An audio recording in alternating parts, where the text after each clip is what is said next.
presidente Biden disse aos doadores do Partido Democrata, agora há pouco, que Israel está perdendo apoio, que Netanyahu deve mudar o seu governo e fez declarações muito duras.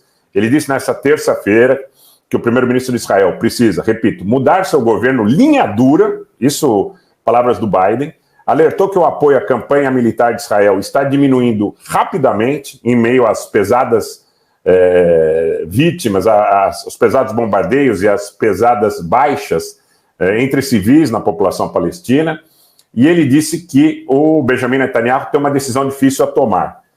Abre aspas, este é o governo mais conservador da história de Israel, acrescentando que o governo israelense não quer uma solução de dois estados.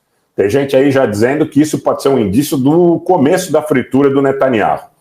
Biden disse que Israel estava começando a perder apoio em todo o mundo e argumentou que o primeiro-ministro Netanyahu tem que fortalecer e mudar o governo israelense para encontrar uma solução de longo prazo para o conflito israelo-palestino. Os comentários que foram proferidos numa situação onde eles estavam angariando fundos para os democratas, né? Longe das aparições na Casa Branca, então ele inclusive parecia um pouco mais livre, e ele falou a respeito que esse caminho que Israel está tomando não está, segundo ele, de acordo com o que seria possível entender nos Estados Unidos como alguma coisa razoável. Ele disse mais, ele levantou a questão diretamente com Netanyahu, segundo as palavras dele, e ele disse que Rafah não consegue absorver uma quantidade suficiente de ajuda para atender às necessidades do povo palestino que ali se encontra.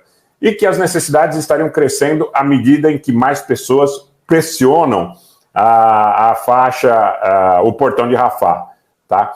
Bom, isso significa que nós provavelmente estejamos, segundo alguns analistas do Oriente Médio, no início de uma situação em que o governo israelense perde essa sustentação automática do Biden, porque se o Biden, se continuar, as coisas continuarem da forma que estão, o Biden certamente perde a eleição, porque o eleitorado do Trump é totalmente pró-Israel. O eleitorado do Biden tem partes importantes que são contrárias a esse apoio incondicional.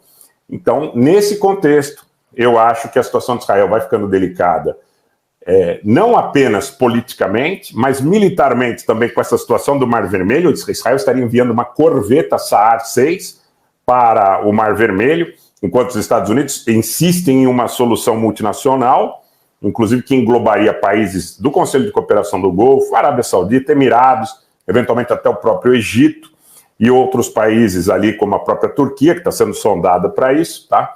Mas Israel parece querer decidir por si essa questão.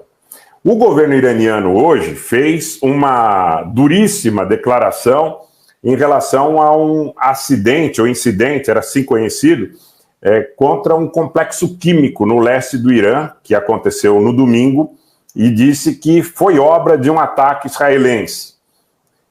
Ontem, a liderança da Marinha iraniana já disse que em breve expulsará o famoso porta-aviões Dwight Eisenhower da região.